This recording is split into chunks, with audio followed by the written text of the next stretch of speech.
I didn't hear that last part. I believe he was stationary in and around that intersection.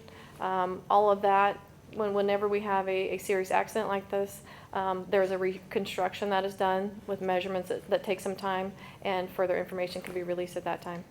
You mentioned that the person you're holding, there might potentially be evidence of impaired driving. Do we know whether that might be alcohol or some other type of drug, or are you prepared to say at this point? That's still under investigation.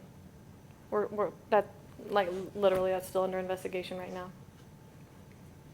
How are your officers doing, and is there more help for them at this time?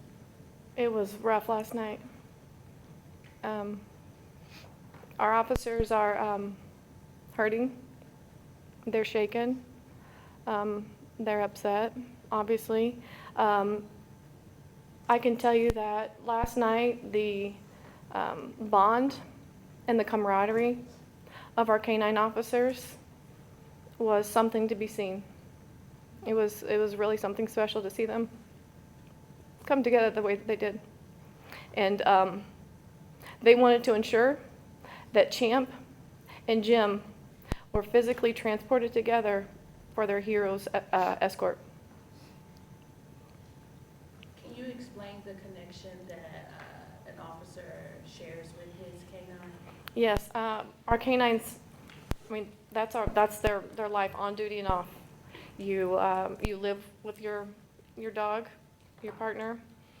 Your family lives with your partner. You go to work every day. You train every day. You literally eat, sleep, and live with your partner. They're more than just a dog. They are truly the best partners we can have. Chief, I know there's a lot of details you probably can't share about the investigation, but it appears there's an intersection right there that has a stoplight. Do we know if the officer was stopped at that intersection, and whether it was mobile, whether maybe the driver ran a red light, or do we know any of that at this point? That's all under investigation, but from preliminarily, this was not on the fault of the officer. Does anybody else have any questions? Anybody else? Thank you all.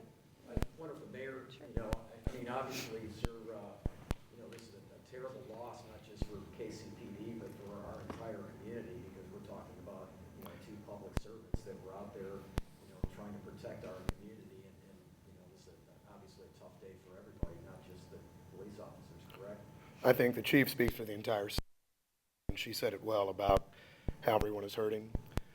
It has been a challenging last week, frankly. We had an officer who was shot several days ago. We had all of our officers involved in a very significant, substantial operation yesterday. And then you had this occurrence last evening, this tragedy. So we all grieve with the Kansas City Police Department, the women and men of the department. We grieve certainly with the officer's family and the entire city, and I would imagine the entire region or our state. Give our sympathies both to Officer Mulbauer and his family, but certainly to all of our officers at KCPD. Gene, could you talk about the priority that this will take once you get the case? I know you don't have it yet, but what would be involved with that?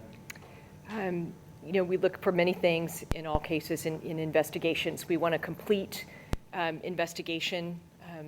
These cases are sometimes a little bit more intensive in what it takes, the time that it takes to kind of get through the material that's needed to make a solid case here, but we're doing that. We're doing it in conjunction, of course, with KCPD.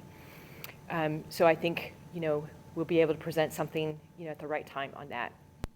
I will say that my office knew this officer. We knew him because he served in such an important role for us on the Brandon Howell case. He was actually the officer that made the arrest of Brandon Howell those years ago, heroically. So it is, it's a shared heavy heart for all of us this morning.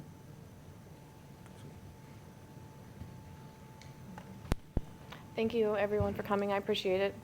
Please keep them in your prayers.